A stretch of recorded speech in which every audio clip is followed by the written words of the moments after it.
INA Podcast.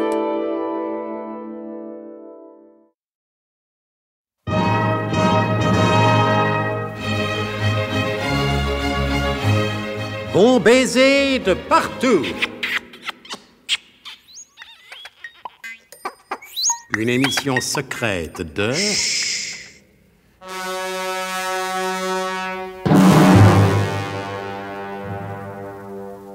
Donc, au SDUC, à Paris, tous les hommes disponibles ont été mobilisés pour appliquer le plan Z de quadrillage de la capitale et de sa banlieue. Ces hommes répartis en des endroits que je ne peux vous révéler, le plan Z étant secret, sont chargés par le colonel Hubert de Guerlas d'observer si un rayon laser émis depuis la base secrète de la Guyane française et réfléchi sur la Lune arrive bien à atteindre son but, c'est-à-dire Paris. Pour le moment, tous ces hommes ne sont pas encore en place. Le colonel est relié à la base secrète par fil spécial, le fameux téléphone mauve. Allô, Nicolas? Mes respects, mon colonel. Alors, Nicolas, avez-vous retrouvé le père Podmurge? Oui et non, mon colonel. Je veux dire que je l'ai retrouvé, mais il n'était plus lui-même. Qu'entendez-vous par là? À la suite d'un chaud et froid qu'il a attrapé en faisant du ski en compagnie du professeur. Qu'est-ce que vous me chantez là? Vous faites du ski en Guyane française? Mais oui, mon colonel. Le professeur slalom Jérémy Ménère-Lâche a enfermé toute la base sous une coupole formée de champs magnétiques anisotropes, m'a-t-il dit. Oui. Artificiels, je sais Oui. pas. Et à l'intérieur de cette coupole, il peut reconstituer n'importe quel climat. Oui, y compris le climat de Misène, je suppose. Ah ben je sais pas, je lui ai pas demandé, mon colonel. Tout ce que je sais, c'est qu'il s'est amusé à faire tomber la neige il y a 2 jours pour faire du ski. Le révérend père n'avait pas d'équipement, il avait juste sa petite mini-soutane en tergale et son short œcuménique pour les climats tropicaux. Alors dans la descente à ski, il a pris froid. D'autant, d'après ce qu'on m'a raconté, le révérend père a une manière toute personnelle d'aborder les descentes. La tête la première, les skis et le reste suivent comme ils peuvent, généralement en boule. Oui, c'est à cause de ce simple chaud et froid qui n'est plus lui-même. Vous n'avez qu'à prendre un bon grog. Mais c'est ce qu'il a fait, mon colonel. Et alors? Ça n'a pas été mieux? Eh non, ça a été pire. Quelqu'un a voulu empoisonner le révérend père. Qui? Ben, je ne peux pas vous le dire par téléphone, mon colonel, vu que je ne suis pas seul. Ah, l'empoisonneur serait-il à vos côtés? Ah, c'est pas un empoisonneur, c'est une empoisonneuse. Ah, dommage. Ça aurait pu être l'empoisonneur des lilas. De votre côté, mon colonel, êtes-vous prêt? Est-ce que nous pouvons commencer l'expérience? Non, tous mes hommes ne sont pas encore en place. Vous vous rappellerez. Allez, au revoir, Nicolas. Mademoiselle Truscott, les nouvelles du plan Z. Tout le monde est en place, mon colonel, sauf l'adjudant Tifris. Ah ouais, qu'est-ce qu'il fait, celui-là? J'en sais rien, mon colonel. Bah alors, à cause de lui, tout le plan reste en plan. Tout en me mêlant de ceux qui ne me regardent qu'à moitié, me permettez-vous, mon colonel, de vous demander si la participation de l'adjudant Tifris est absolument indispensable au bon fonctionnement du plan Z. Il l'est, mademoiselle Truscott. Ah. Dans une opération de quadrillage telle que nous l'avons entreprise, chaque élément doit être à sa place, sinon tous les autres deviennent inefficaces. Le quadrillage, comme son nom l'indique, consiste à diviser une région en petits carrés. Il manque un carré, ça ne tourne plus rond. Ah, si tous les agents secrets du monde vous laissent donner la main, ils formeraient une ronde tout autour du monde et surtout, ils nous foutraient la paix.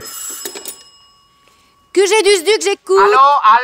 Allô, c'est vous, mademoiselle Truscott? Mais oui, adjudant, c'est moi. Alors, mademoiselle Truscott, je vous téléphone pour vous informer que selon les instructions du plan Z, je me trouve actuellement au point désigné que je dois occuper. Très bien, adjudant Tifris. Mais comment se fait-il que vous y soyez arrivé si tard? Alors, mademoiselle Truscott, alors là, c'est tout une histoire. Figurez-vous qu'en sortant du SDUC, je prends le métro pour me rendre au point sud-désigné. Alors, à ce moment-là, il y a l'employé, il veut pas me laisser passer avec ma carte du service. Alors, naturellement, moi, je demande à parler au chef de la station.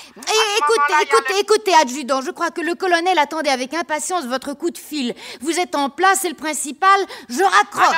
Non, vous avez tort, mademoiselle Truscott. C'est une histoire très instructive qui montre bien à quel point la mauvaise volonté d'employés irresponsables peut contrarier la mission importante d'un agent tel que moi. Oui. Alors, je vous disais donc, je sortais du SDUC. Mais au revoir, Tifris, vous raconterez tout ça au colonel plus tard. Mais alors... Mon colonel, Tifris est en place. Ah, enfin, tout de même.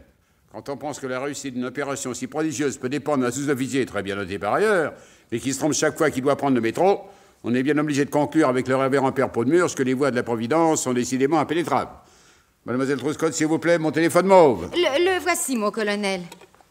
Allô, Nicolas? Allô, mes respect, mon colonel. Ici, nous sommes prêts. Vous pouvez commencer l'expérience si vous, de votre côté, vous êtes prêts. Le professeur me fait signe, mon colonel, que nous sommes prêts. Si vous, de votre côté, vous êtes prêts. Je vous dis que nous sommes prêts. Eh bien, nous aussi, nous sommes prêts. Bah alors, qu'est-ce qu'on attend? Attendez un instant, mon colonel. Il faut que je transmette au professeur. Professeur, qu'est-ce qu'on attend? Mais rien, puisque nous sommes prêts. Ah, nous n'attendons rien, mon colonel. Nous sommes prêts. Et moi aussi, je suis prêt. Eh ben alors, comme ça, tout le monde est prêt. Voilà.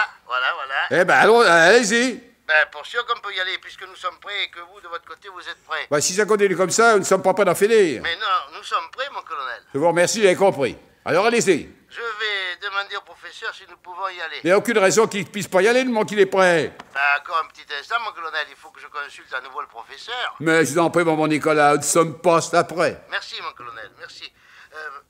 Professeur, est-ce que nous pouvons y aller? Oh, moi, vous savez, si le colonel est prêt, je ne demande pas mieux. Ah, il demande pas mieux, mon colonel. Eh ben, qu'il y aille. Ben, je transmets, mon colonel.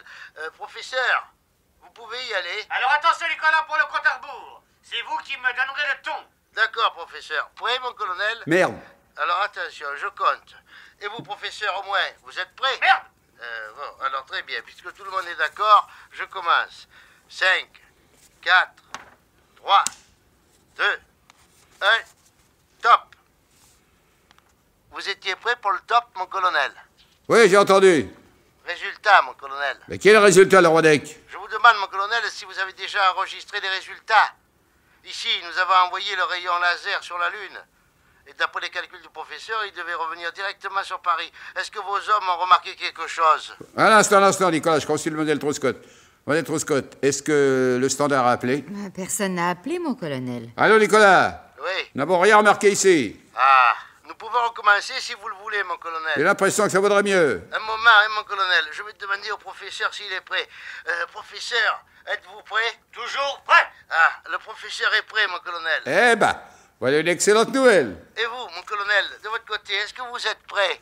Je suis prêt à porter âme, à ouvrir le banc et à fermer la marche. Qu'est-ce que vous attendez? Je suis prêt, je vous dis, archi prêt, comme un petit Suisse. Je voulais dire comme un Saint-Gervais. Non, ne vous fâchez pas, mon colonel. Du moment que vous êtes prêt, on va y aller. Attention, je compte.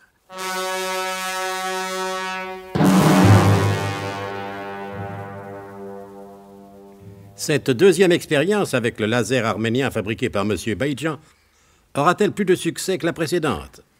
Vous l'apprendrez sans aucun doute au cours des prochains épisodes de notre grand feuilleton d'espionnage et de prêt à long terme, Bon baiser de partout. C'était Bon baiser de partout. Une émission secrète de Pierre Dac et Louis Rognoni. Avec Maurice Chevitte, Elena Bossis, Pierre Dac, Claude Dasset, Paul Prébois, Alain Roland. Décryptage et mise en code, Jean-Wilfried Garrett.